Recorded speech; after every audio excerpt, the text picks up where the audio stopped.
पर तेरा अजाब हुआ। ये हर नमाज में इसलिए इसको पढ़ना लाजमी है और फर्ज है। ये सूरत फातिहा सूरत शिफा भी है और हम हजार बीमारियों का इलाज भी सूरत फातिहा में। इसलिए अल्लाह रब्बुल इज्जत के प्यारे महबूब सल्लल्लाहु अलैहि वसल्लम के कहने के मुताबिक ही ये पहले नंबर पर है। ये बहुत आला दुआ। शिफा कैसे बनती है? जब भी आप किसी को पढ़कर दम करेंगे तो बिस्मिल्लाहिर्रहमानिर्रहीम मिल हम्दुलिल्लाह साथ मिलाना है। और मैं पूरे यकीन से कहता हूँ कि जिसको डॉक्टर लाल आज कर दे, आप उसको 11 दफा पानी दम कर पिलाएं। अगर उसकी जिंदगी है, मौत है, तो अल्लाह ताला उसको शिफा दे। ये हजार बीमारियों की दुआ है, शिफा है। आज चूंकि जो इस वक्त खत्म शरीफ है, ये हमारे वालिद ग्रामी साहब का है, वालिदैन का है। आज मैं थोड़ी सी उस मौजू पर ही बात करूंगा कि वालिद साहब का मकाम, वालिद साहब की फजीलत क्या है, उस पर थोड़ा सा बयान करूंगा। सबसे पहले तो हमारे जहन में एक बात भर दी गई है कि माँ के कदमों के नीचे जन्नत है। ये बात भी दुरुस्त है, इसमें झूठ भी नहीं है। लेकिन ये भी बात सोचनी है कि हमारी माँ की जन्नत किसके पास है? वो हमारे वालिद के पास है। अगर वो अपने खामद की खिदमत करेगी तो वो जन्नत के हकदार होगी, तभी हम जन्नत मिलेगा। माँ के कदमों से जन्नत लेकर जन्नत के दरवाजे तक तो मैं पहुंच जाता हूँ। दरवाजा कौन है जन्नत का? वो मेरे वालिद साहब हैं, आप सबके वालिद साहब हैं। जब दुनिया में हम वालिद साहब को तकलीफ देंगे तो वो दरवाजा खोलेगा। माँ ने तो जन्नत के दरवाजे तक पहुंचा दिया है। वो दरवाजा किसने खोलना है? वो हमने खोलना है, उनकी खिदमत से खोलना है,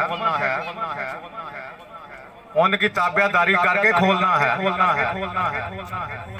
वो दरवाजा है जो वालिद साहब है। हमने वालिद साहब को पास लंगरों की हिफाजत के लिए रखा हुआ है। वालिद साहब कहाँ है? हवेली में सोए हुए नहीं मेरे भाई, माँ से ज्यादा मकाम वालिद साहब का है। अल्लाह रब्बुल इज्जत ने सबसे पहले वालिद को ही तहलीक किया है, माँ बाद में आई है। और कुरान मजीद में ही वालिद का ही सबसे ज्यादा रुतबा है, माँ का बाद में। माँ का रुतबा कम नहीं है, लेकिन वालिद को इतना इग्नोर भी ना करें कि बस वालिद बैलों के लिए, भैंसों के लिए चारा ले आए और रात को हवेली में सो जाए। ये वालिद का मुकाम नहीं है जो हमने बनाया हुआ है। खुदारा ये लम्हा फिक्रिया, इस पर सोचें क्या वालिद के साथ क्या सलूक कर रहे हैं। माँ के पाँव धो रहे हैं, वालिद को हम जूता लेकर नहीं देते। क्यों? ये सिर्फ यही बात है कि माँ के कदमों तले जन्नत है। तो जन्नत का दरवाजा मेरे वालिद है, उन तक हम पहुँचते नहीं। वालिदैन की बहुत ज्यादा अजमत है, बहुत ज्यादा फजीलत है। माँ की फजीलत कम नहीं है। मैं बार बार कहता हूँ, मेरी कोई माएँ बहनें इस बार से मुझसे नाराज ना हो कि हमारी कदर घटा रहे हैं। माँ की बहुत ज्यादा फजीलत है। अल्लाह रब्बुल इज्जत कुरान मजीद में मेरे प्यारे महबूब सल्लल्लाहु अलैहि वसल्लम हदीस मुबारक में बहुत ज्यादा फजीलत बता रहे हैं। बनी इसराइल के दौर में एक वाकया है कि एक आदमी था जिसके पास एक गाय थी। जब भी कोई चीज लाता था माँ से पूछता था। उसकी गाय का कोई खरीदार आ गया। उसने उससे पूछा कितने की भैंस बेचनी है? उसने कहा 18 में माँ से पूछ कर आता। माँ ने बताया, उसने कीमत कम लगाई, 18 में माँ से पूछ कर आता। बार वो माँ से पूछ कर आ रहा है। तो उस आदमी ने कहा, वो आदमी नहीं, अल्लाह रब्बुल इज्जत के फरिश्ते थे, उन्होंने कहा कि आप इतने मांगे ताबेदार हैं, तो आपकी गाय का को खरीदार आएगा, जितनी भी कीमत मांगेंगे वो देगा। उस वक्त कत्ल हुआ। तो बनी इसराइल में वे पुराने मजीद में भी आता है कि वो कुर्बानी दिया करते थे कत्ल के बारे में। उन्होंने कुर्बानी देनी थी, वो ही गाय जो उनकी कुर्बानी पर पूरी आ रही थी, पूरी निशानियां थी, वो लेने गए। उसने कहा कि मैंने तो सोने चांदी के बराबर तोड़ कर देनी है। ये इतनी दौलत कहाँ से मिली? उसको माँ से मिली, माँ की खिदमत से मिली। इसलिए माँ की खिदमत भी कम ना करें, माँ की खिदमत भी करें और बाप की खिदमत भी करें। फिर एक और वाक़या है बनी इसराइल का। 3 भाई थे, उन्होंने कहा कि हमने जमीन फरोख्त करनी है, अपना जमीन बांटनी है। तो उसने कहा कि भाईजान आप सारी जमीन ले लें, मुझे सिर्फ वालदैन दे दें।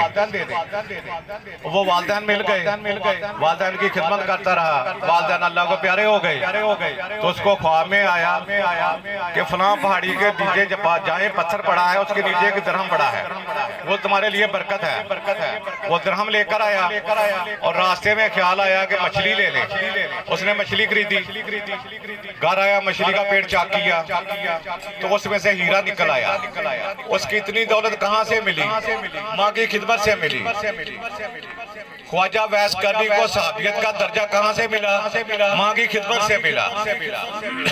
तो इसलिए मेरी सब दोस्तों से गुजारिश है कि माँ बाप की खिदमत हर कीमत पर, हर टाइम, हर वक्त करें।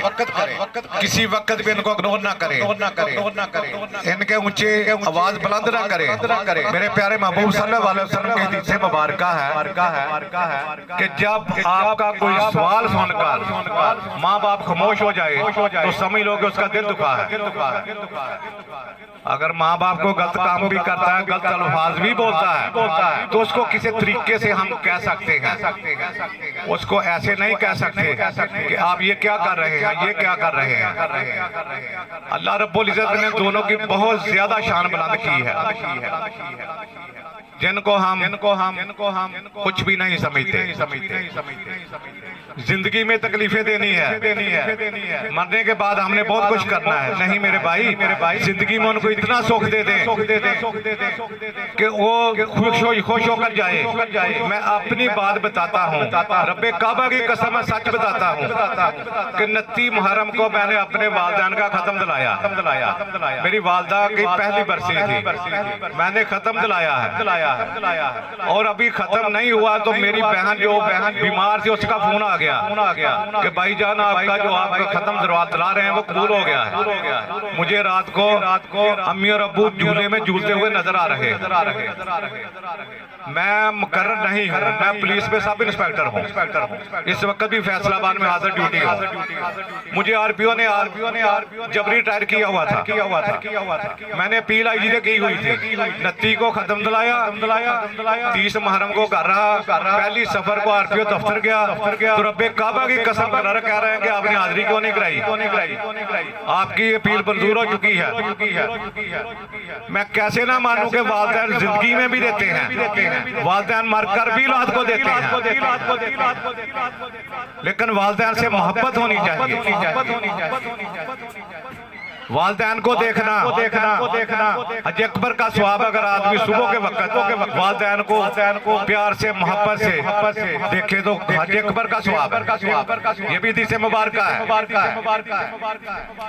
हम किस नजरों से देखते हैं जो भी हम करते हैं, जो भी हम देखते हैं। अगर कोई मुझ ज्यादा गुनाहगार वालिदैन को अच्छे तरीके से नहीं देखता तो उसको चाहिए कि अपना मुहासबा करे, उसको देखे, अच्छे तरीके से देखे। अच्छे तरीके से देखने ही हमारी आखिरत संवरती है, उनकी खिदमत करने से ही हमारी आखिरत संवरती है।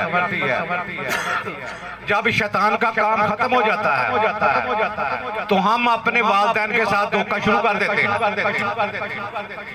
जब शैतान इंसान मर जाता है, शैतान का काम खत्म हो गया। हम जितने बैठे हुए हैं, हम अपने वालिदैन के साथ, अपने बहन भाइयों के साथ, हम अपने जीरो कारब के साथ वो धोखा करते हैं जिस पर शैतान भी खुश खुश होता है, वो कहता है वाह इंसान, जो मैं नहीं कर सकता तू कर रहा है। वो धोखा क्या है? जो हम में से काफी लोगों को नमाज़े जनाजा ही नहीं आता। हम अपने वालिदैन की जनाजे में शामिल हो गए हैं, क्या हम दुआएं पढ़ रहे हैं, क्या उनको दे रहे हैं, ये उनके साथ हम धोखा नहीं कर रहे। ये कभी हमने सोचा नहीं सोचा।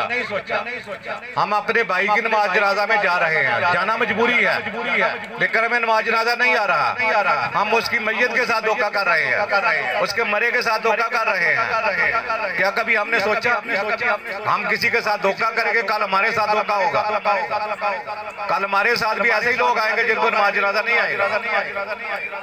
क्या हमें दुआएं मसरून अपने वालिदैन के लिए क्या दुआ कर रहे हैं? ये एक लम्हा फिक्रिया है मेरे भाई, इस पर गौर करें। जिस मेरे भाई को नमाज जनाजा नहीं आता, मेरी उससे अपील है, रिक्वेस्ट है कि इसको हर सूरत में याद करें, ताकि मरने वाले के साथ हम धोखा ना करें। दुनिया में तो बहुत धोखे करते हैं। जब वो उसका आखिरी दुआ उसको हमने देनी है, उसके साथ हम धोखा ना करें।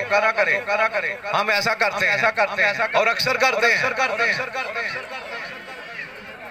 तो हम जब अपने वालिदैन के साथ ऐसा करते हैं, दूसरे के साथ हम क्या करेंगे? इसलिए मेरी सब दोस्तों से गुजारिश है कि बराए मेहरबानी इन नमाज जनाजा जो दुआएं मसनूने हैं, इनको याद फरमाएं, याद करें और इनका कसरत से जिक्र भी किया करें। वो दम गाफल जो दम गाफल सो दम काफर। जो दम हम गफलत में गुजारते हैं, उसको औलिया कराम काफर का दर्जा देते हैं। कम अज कम जब भी हम बैठते हैं तो अल्लाह का जिक्र करें, को किसी को जिक्र दें, को किसी को सिखाएं, को किसी से बात करें। मैंने नमाज जनाजा आपको याद करने का कहा है और मैंने आपको याद भी करवाना है। ये नहीं कि मैं पुलिस में हूँ डंडे से याद करवाऊंगा, नहीं। अगर मेरी जुबान में तस्वीर होगी तो आप याद करेंगे। आलमे दीन वही है जिसकी जुबान में तस्वीर होगी तो दूसरा अमल करेगा। औलिया कराम वही है जिसकी जुबान में तस्वीर होगी, उसकी बात से दूसरा अमल करेगा। अगर अमल नहीं करेगा तो उसका अपना उस पर कब्जा नहीं है, उसका अपना उस पर अमल नहीं है। और इंशाअल्लाह मुझे उम्मीद है, मेरा अमल है कि इंशाअल्लाह आप जनाजा याद करेंगे, सब याद करेंगे। अपने लिए करेंगे, अपने वालिदैन के लिए करेंगे, अपने बहन भाइयों के लिए करेंगे, इंशाअल्लाह जरूर करेंगे। क्योंकि हम मुसलमान हैं। हमें कुरान मजीद में अल्लाह रब्बुल इज्जत ने एक लाली दे दिया है जन्नत का, एक डर दे दिया है दोज़ख का। हम जो भी इबादत करते हैं दोज़ख के डर से करते हैं, जन्नत के लालच से करते हैं। करनी भी चाहिए।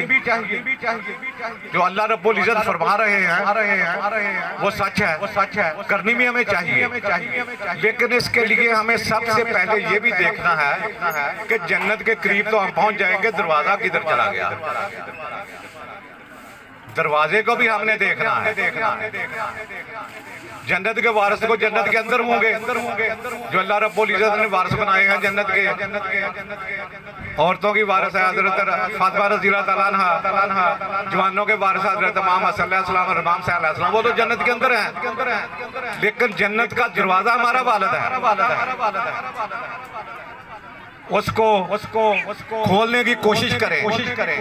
हर आदमी अपने वालिदैन से प्यार से, इज्जत से, एहतराम से उसको खोलने की कोशिश करें, ताकि वो जन्नत का दरवाजा हमें खुद हमारा तलबगार हो कि कब मेरे करीब मेरा फलां आएगा, बेटा आएगा। मरने के बाद इंसान का नामा-ए-माल बंद हो जाता है। 3 चीजें हैं जो इंसान के साथ जाती हैं, मरने के बाद भी उसके नामा-ए-माल में लिखी जाती हैं। जो उसने अपनी जिंदगी में कोई सदका खैरात किया होगा, जो उसने अपनी जिंदगी में कोई ऐसा काम किया होगा जो उसके मरने के बाद भी जारी होगा, या उसकी वो नेक औलाद है जो उसके पीछे पढ़कर उसको बख्शती है, उस तक भेजती है, उससे उसका नामा-ए-माल बंद नहीं होता। तो हमें चाहिए कि अपने वालिदैन के नामा-ए-माल को हर टाइम खुला रखे, उसके नामा-ए-माल में हमारी तरफ से कुछ ना कुछ दर्ज होता रहे। उनके नामाई माल बांधना हो। इसीलिए यही हमारी एक तरबियत है मुसलमान की, यही हमारा ईमान है, यही हमारा यकीन है कि अपने वालिदैन के लिए हर टाइम, अगर आप 5 टाइम नमाज पढ़ते हैं तो आप तो हर दुआ में, हर नमाज में रब्बे जाली में अपने वालिदैन के लिए दुआ करते हैं। 5 टाइम जो नमाजी है वो वालिदैन के लिए दुआ करता है, लेकिन अगर उसके बाद हम दुआ करेंगे तो उसका मजा अपना है। जैसा कि अल्लाह रब्बुल इज्जत ने जो फर्ज कर दिया हम पर, नमाज रोजा हज ज़कात वगैरह, ये तो फर्ज है, ये हमने इबादत में शामिल कर लिए हैं, ये तो हमारा फर्ज है। इबादत तो वो है जो दूसरों की खिदमत करे, दूसरों की मदद करे, इस मखलूक कायनात की खिदमत करे, वो इबादत है हमारी। जैसे फर्ज के अलावा कहते हैं कि नफली इबादत बहुत ज्यादा इबादत है, ये जो इबादत हम फर्जों के अलावा करेंगे अल्लाह रब्बुल इज्जत के हुजूर वही इबादत कबूल है। ये तो जो फर्ज कर दिया वो तो हमें उन्होंने पूछना है, वो तो हमने करना ही करना है। इबादत है अगर मखलूक के खुदा की खिदमत करें, कैसे करनी है, किस तरीके से करनी है, जिस तरीके से भी करनी है आप करें, मखलूक के खुदा को खुश रखे। कोई आदमी आपसे नाराज ना हो, ये अल्लाह ताला की इबादत है। ये इबादत का काफी सवाब है। जिसने हमारे बेड़े पार लगाने हैं, जिसने पुलिस रात पर क्रॉस कराना है। कुछ तो ऐसे भी लोग हैं जो कहते हैं मैं पुलिस रात भी आपको क्रॉस करा दूंगा, जन्नत में भी ले जाऊंगा। ऐसे दुनिया में हमारे पास ऐसे भी लोग हैं जो कहते हैं, लेकिन प्यारे महबूब सल्लल्लाहु अलैहि वसल्लम का फरमान है और कुरान मजीद में भी है कि रोजे महशर में हिसाब किताब होगा। अगर उन्होंने पार लगाना तो वो कुरान मजीद में रोजे महशर का हिसाब किताब क्यों आ?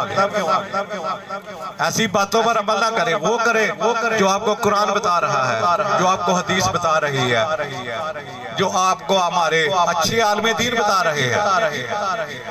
फिरका वरीयत के आलमे दीन हमें कोई अच्छी बात नहीं बताएंगे। हर मसले का अपने फिरके में गुम है। जब फिरका वरीयत की बात हो जाएगी तो फिर फिरका की बात आपके सामने आएगी।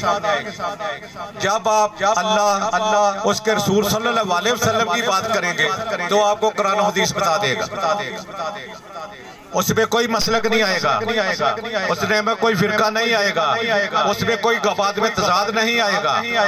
मैंने सुना दूना मैंने उसकी बात बतानी है, मैंने तशी हूँ मैंने उसकी बात बतानी है, मैं जो बंदी भाभी हूँ मैंने उसकी बात बतानी है, लेकिन कुरान हदीस किसी मसले की बात नहीं बताएगा, वो आपको हक सच की बात बताएगा। तो मेरी तमाम दोस्तों से गुजारिश है कि कुरान हदीस का मुतालिया करें, लेकिन किन से करवाएं? जो साहिब कुरान है, जो साहिब हदीस है। खुद पढ़कर भी हम गुमराह हो सकते हैं,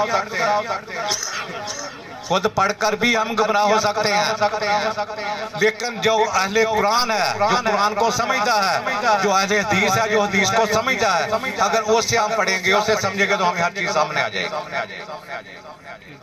फिर हमें किसी पर शक शुबा करने की जरूरत नहीं होगी, फिर हमें किसी को काफर या मुर्ताद या गैर मुस्लिम कहने की जरूरत नहीं होगी।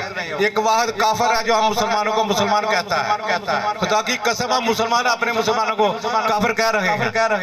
कैसे मुसलमान है आप? कोई भी मसलक ले ले, एक दूसरे को हम क्या कहते हैं? एक इंडिया के दौर का वाकया लाहौर का प्रताप अखबार में खबर आया था, अभी मेरे पास को तराशा होगा उसका, क्योंकि मैंने एक YouTube चैनल बनाया हुआ है नूर हिदायत दीनी तालीम, एक व्हाट्सएप ग्रुप भी मेरा चल रहा है नूर हिदायत दीनी तालीम का, उसमें 200-250 के करीब व्हाट्सएप ग्रुप में भी है। वहाँ हर मसले के लोग हैं और फिरका से हटकर बात करते हैं। वो मैं तो बात कर रहा था प्रताप अखबार की, उसमें एक हिंदू ने लिख दिया कि तमाम मुसलमान काफर हैं। सुबह जब अखबार बाहर आया तो उर्दू बाजार का उन्होंने घेराव कर लिया। उस हिंदू के खिलाफ पर्चा हो गया, अदालत में केस चल गया। उसने कह दिया कि मैंने लिखा है। जज ने पूछा आपने लिखा? उन्हें नहीं, मेरा अखबार है, मैंने लिखा है। क्यों लिखा है? उसने कहा जी मुसलमान खुद अपने आप को काफिर कहता है, मैंने झूठ लिखा है। उसने आलमे दीन बताए, फला मसले के आलमे दीन ले आओ।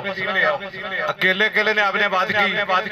अहले सुन्नत का क्या? उसने कहा जी वो देवबंदी भाभी कैसे हैं, तोबा तोबा जी वो तो मुर्तद हैं, वो तो मुनकर रसूल हैं, वो हदीस को नहीं मानते, वो फलां नहीं करते, वो काफर हैं। हत्ता के तमाम मसले के उलमा को बुलाएगा और हर ने एक दूसरे को काफर ही कहा। उसने कहा जब ये काफर कहते हैं हम क्यों ना कहें। मैंने लिख दिया कौन सा जुर्म कर दिया। ये हमारे लिए बहुत बड़ी सोचने वाली बात है मेरे भाइयों कि हम किस तरफ चल पड़े। मैंने दूसरे का देखना है, दूसरे की खामी निकाल दी है। कभी अपने गिरेबार में झांका है मैंने कि मैंने सुबह से शाम तक क्या किया है। ये लामा साहब बैठे हुए मैं इनको देख लूंगा, भाई बैठे हुए मैं इनके किरदार देखूंगा, इनका किरदार कैसा है। कभी अपना देखा? खुदा की कसम अपना देखोगे कोई दूसरा नजर नहीं आएगा। देख लो, चेक कर लो। सुबह से शाम तक अपना देखो, मैंने कितने गुनाह किया, कितनी नेकियां की है, तो दूसरे की तरफ नजर नहीं जाएगी आपकी। आप अपने आप में गुम हो जाएगी कि मैं क्या किया। किसी के आप मत निकालें, अपने आप को संभालें। यही हमारी इस्लामी है, यही हमारी मुसलमानी है। अगर मैं ठीक हो जाऊंगा तो मेरा पूरा खानदान ठीक हो जाएगा। दूसरे के आप मत निकालें। झूठ हम अपने लिए बोलते हैं। कोई आदमी का ना वो बहुत सच्चा है, वो सच्चा क्या है। अलामा साहब के मैंने निकाल दिए, भाई के निकाल दिए, दूसरों के निकाल दिए। मैं सच्चा हूँ, अपने क्यों नहीं बताता। सच्चा तो तब जब अपने बताऊंगा। जब अपने हम बताने शुरू कर दे, अपने का मुआवजा करना शुरू कर दे, तो खुदा की कसम हमें दूसरा नजर नहीं आएगा, हमें अपना आप ही नजर आएगा कि मैं क्या हूँ, दूसरा मुझसे आला है, मुझसे अदरा कोई नहीं है। जब हम अमीर आदमी को देखेंगे तो अल्लाह का शिकवा करेंगे, और अल्लाह रब्बुल इज्जत का शिकवा करना भी गुनाह है। जब अपने नीचे देखेंगे तो उसका शुक्र अदा करेंगे। शेख सादी रहमतुल्लाह अलैह जा रहे थे, पाँव में जूती नहीं थी। अल्लाह रब्बुल इज्जत शिकवा की है कि रब्बुल इज्जत तेरे पास, मेरे लिए तेरे पास जूती भी नहीं है। थोड़ा सा आगे चले तो एक आदमी के पाँव ही नहीं थे, वहीं सजदे गिर गए। रब्बुल इज्जत तेरा लाख लाख शुक्र है, मुझे पाँव तो दिए हैं। क्योंकि उन्होंने जूतियां देखी, खुद से देखे तो शिकवा कर दिया। जब पाँव के बगैर देखा तो सजदे में गिर गए। जब नीचे देखेंगे तो शिकवा नहीं रहेगा, फिर शुक्र ही शुक्र की आवाज आएगी आपके दिल से, आपकी जबान से शुक्र अल्हम्दुलिल्लाह की आवाज ही आएगी। और जब ऊपर देखेंगे तो शिकवे ही शिकवे होंगे जो हमें पता नहीं किस तरफ ले जाए। तो इसके साथ मैं तमाम दोस्तों से इजाजत चाहता हूँ। अगर किसी भाई की मेरे अल्फाजों से कोई दिल आजारी हुई हो तो मैं माजरत ख्वाह हूँ। खुदा हाफिज। अस्सलामु अलैकुम व रहमतुल्लाहि व बरकातहू।